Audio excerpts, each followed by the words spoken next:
Hello students, MNC education welcomes you all. MNC education में आप सबों का बहुत बहुत स्वागत। आज जो हम देखने जा रहे हैं relations and functions, class 12th का चैप्टर 1 है। रिलेशंस एंड फंक्शंस के में हमें जो देखना है वो है फर्स्ट टाइप्स ऑफ रिलेशंस,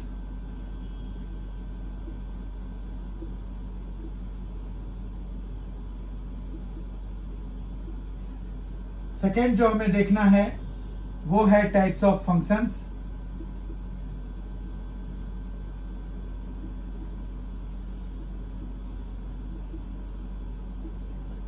और थर्ड जो हमें देखना है वो है composition of function,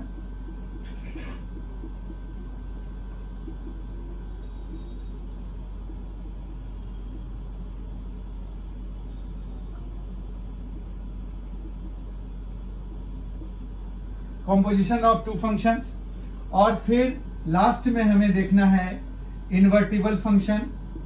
invertible functions हम फोर्थ में देखेंगे। इन्वर्टिबल फंक्शंस वो होते हैं जिनके कि हम इनवर्स निकाल सकते हैं, ठीक है। तो ये हम लास्ट में देखेंगे। पहले हमें टाइप्स ऑफ रिलेशंस देखना है, उसके बाद हमें टाइप्स ऑफ फंक्शंस देखना है, फिर कंपोजिशन ऑफ टू फंक्शंस देखना है, फिर इन्वर्टिबल फंक्शंस देखना है। तो आइए हम इस सेशन की शुरुआत करते हैं, जिसमें कि हम टाइप्स ऑफ रिलेशंस देखेंगे। टाइप्स ऑफ रिलेशंस में हमारे पास बेसिकली क्या है? टाइप्स ऑफ रिलेशंस में सबसे पहला जो हमें टाइप देखना है वो है एम्प्टी रिलेशन।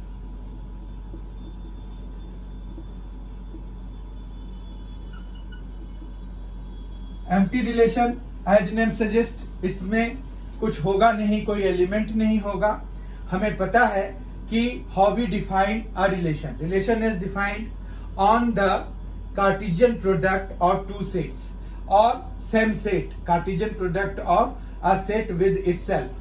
मतलब ए क्रॉस ए के बीच में हमारे पास जो ए क्रॉस ए के सबसेट्स आएंगे वो हमारा रिलेशन डिफाइन कर सकते हैं, या ए क्रॉस बी, दो अलग अलग सेट्स भी हो सकते हैं या सेम सेट्स हो सकते हैं, सेम सेट हो सकता है।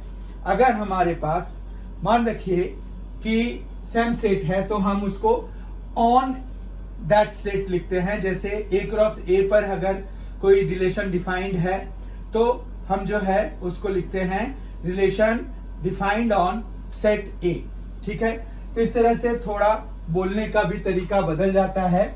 ऐसे हमारे पास एम्प्टी रिलेशन, क्योंकि अब रिलेशन जो है कैसे डिफाइन होता है, तो रिलेशन डिफाइन होता है कि subset of Cartesian product of two sets या a set with itself, Cartesian product of a set with itself. तो यहां पर हमारे पास जो सबसेट्स होते हैं किसी भी सेट का, तो उसमें जो है बाय डिफॉल्ट फाई मतलब एम्प्टी सेट, वो जो है एक सबसेट होता ही है। फाई को हम इस तरह से रिप्रेजेंट करते हैं। तो एम्प्टी रिलेशन वही फाई वाला जो सबसेट होगा, मतलब कोई एलिमेंट किसी से भी रिलेटेड नहीं है। एक ऐसा रिलेशन अगर हम डिफाइन कर दें तो वो जो है हमें एम्प्टी रिलेशन मिल जाएगा, ठीक है।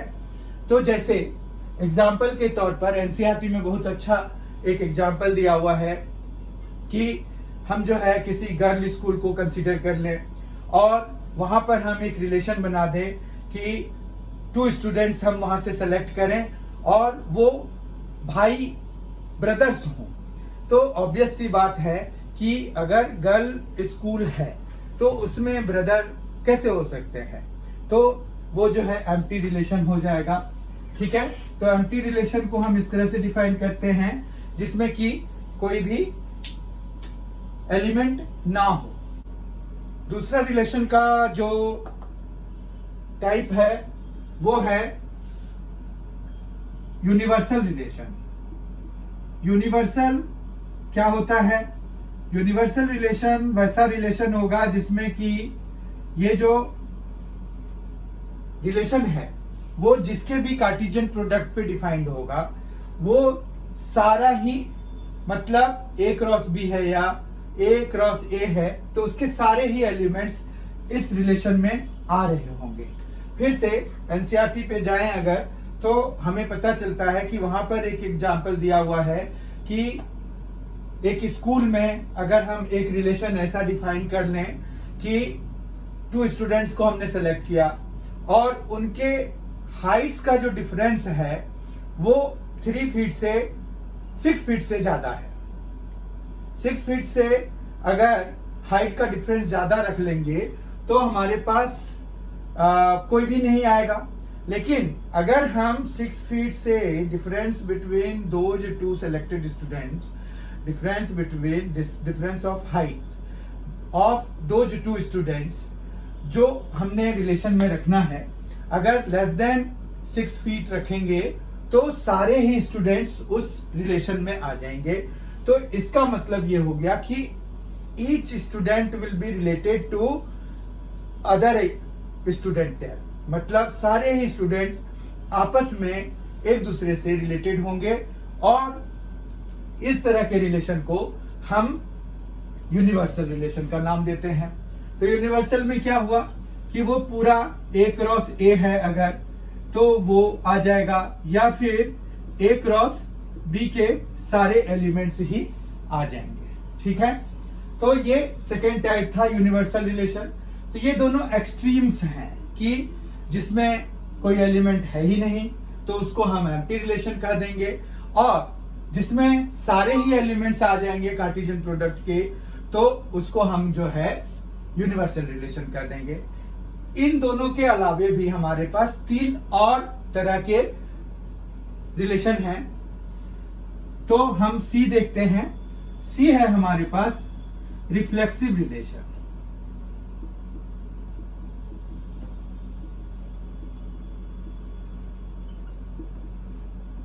रिफ्लेक्सिव रिलेशन एक ऐसा रिलेशन है जिसमें कि हर एक एलिमेंट अपने खुद से, अपने आप से रिलेटेड होना चाहिए। ठीक है, जैसे रिफ्लेक्सिव रिलेशन के लिए हम मान रखिए कि एक सेट ले लेते हैं, set of all lines in a plane, और रिलेशन हम डिफाइन करते हैं कि L1 पैरेलल टू L2, मतलब हम कोई भी दो लाइंस को रिलेटेड मानेंगे जब एक लाइन दूसरी लाइन के पैरेलल होगा।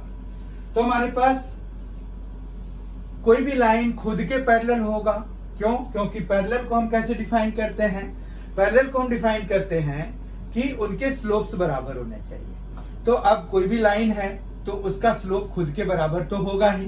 तो इस तरह से पैरेलल वाले केस में हमारे पास वो रिफ्लेक्सिव रिलेशन हो जाएगा।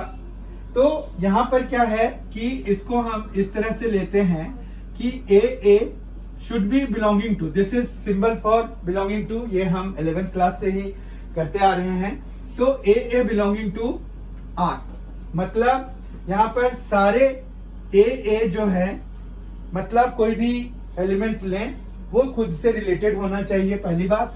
For all, this is symbol for all A belonging to, जिस पर भी आपने ये रिलेशन डिफाइन किया हुआ है, मान रखिए ऑन A अगर किया हुआ है तो A। ठीक है, तो इस तरह से यहां पर रिफ्लेक्सिव रिलेशन डिफाइन होता है। फिर हमारे पास 4th टाइप का एक रिलेशन आता है, वो है सिमेट्रिक रिलेशन।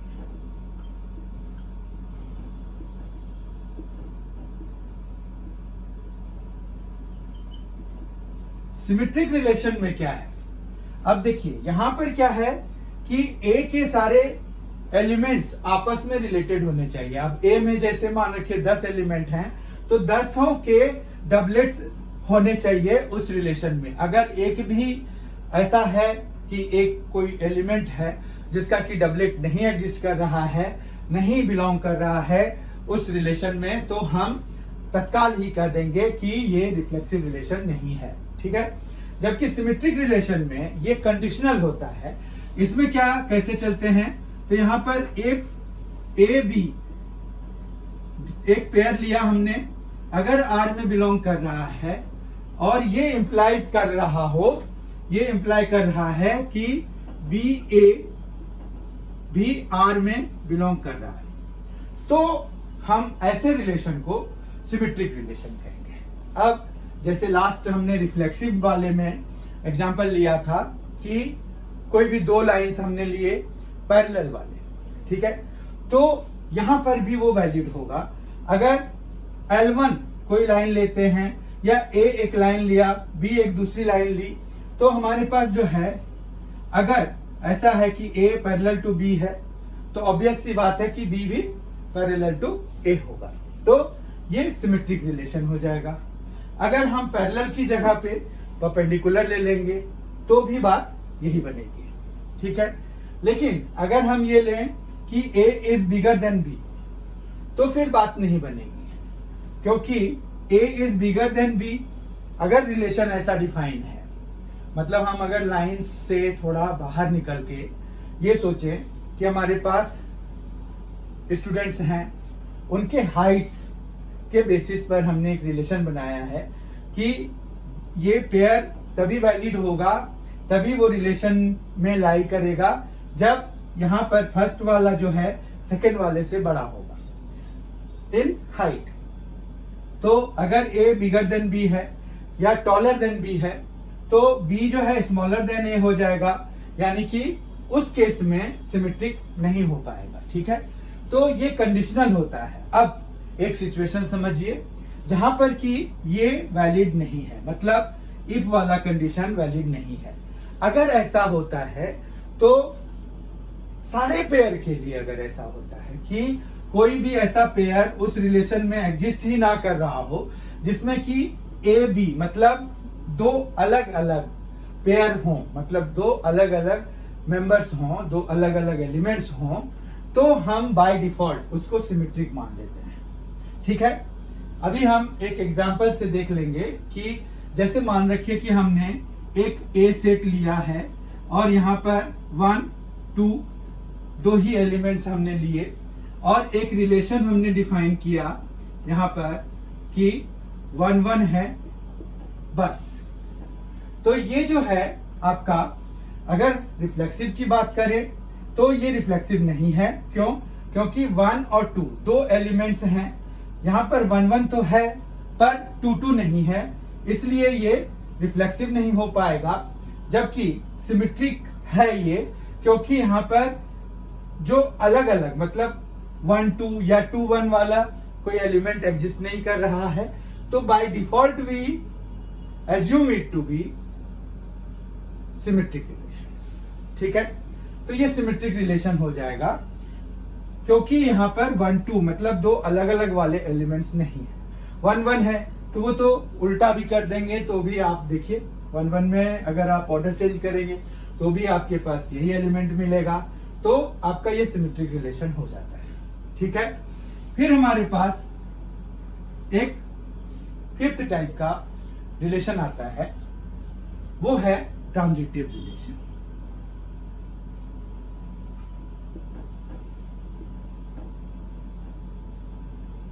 ट्रांजिटिव रिलेशन क्या है? ट्रांजिटिव रिलेशन है अगर दो पेयर्स ऐसे हैं, मान रखिए हमारे पास यहां पर है कि A B belonging to R and B C belonging to R, ठीक है। तो यहां पर अगर ऐसा है कि A C belonging to R है तो ये ट्रांजिटिव रिलेशन हो जाएगा, ठीक है। ट्रांजिटिव रिलेशन में हमें दो पेयर्स का होना आवश्यक है, जरूरी है। तो इसमें अगर हम देखें तो मान रखिए कि हमने जो रिफ्लेक्सिव वाला लिया था कि L1 is parallel to L2 वाला, तो यहाँ पर L1 L2 के पैरेलल है। अब फर्दर हम ये सपोज कर ले कि L2 L3 के पैरेलल है, तो ऑब्वियस सी बात है कि अगर L1 L2 के पैरेलल है, इसको अगर हम ऐसे समझें, L1 ये है, L2 ये है और L3 ये है, तो आप देखिए अगर ये इसके पैरेलल है, ये इसके पैरेलल है, तो ये दोनों भी तो आपस में पैरेलल हैं। तो इसका मतलब ये हुआ कि ये जो पैरेलल वाला अगर रिलेशन हमने लिया तो वो जो है ट्रांजिटिव रिलेशन भी हो जाएगा। तो इस तरह से हमने 5 रिलेशंस डिफाइन किए। अब इनमें ये दोनों तो एक्सट्रीम रिलेशंस हैं। हमने देखा कि एक में तो कोई एलिमेंट ही नहीं है, दूसरे में सारे ही एलिमेंट्स आ गए, जबकि ये रिफ्लेक्सिव कुछ बातें हैं उसमें वो फुलफिल हो रहा है, तभी हम किसी रिलेशन को रिफ्लेक्सिव रिलेशन कहेंगे। फिर सिमेट्रिक के लिए भी यही बात है। और रिफ्लेक्सिव रिलेशन जो है इसमें रिमेंबर ये थोड़ा डिफरेंट है सिमेट्रिक और ट्रांजिटिव से, क्योंकि सिमेट्रिक और ट्रांजिटिव में इफ वाली चीजें आ गई हैं।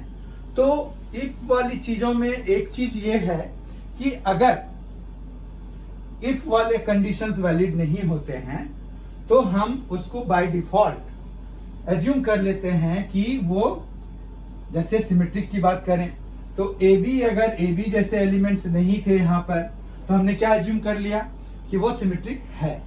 ठीक है, जैसे ये रिलेशन एक सिमेट्रिक रिलेशन है। ठीक है, उसी तरह से ट्रांजिटिव रिलेशन में भी अगर ये कंडीशन वैलिड हो रहा है पर ये नहीं हो रहा है तो भी हम उसको ट्रांजिटिव रिलेशन मान लेंगे। क्यों? मतलब हमें क्या देखना होगा कि यहाँ पर जैसे जो पेयर है उसमें जो सेकेंड एलिमेंट है, सेकेंड एलिमेंट से शुरू होने वाला अगर कोई और पेयर नहीं है तो वो क्या हो जाएगा, by default we write there कि वो ट्रांजिटिव है। ठीक है, अब हम यहाँ पर ये दोनों तो एक्सट्रीम्स हमने देख लिए। रिफ्लेक्सिव, सिमेट्रिक और ट्रांजिटिव की बात अगर करें तो कोई भी रिलेशन अगर रिफ्लेक्सिव, सिमेट्रिक और ट्रांजिटिव तीनों हैं तो हम इनको क्या कह देते हैं, इक्विवेलेंस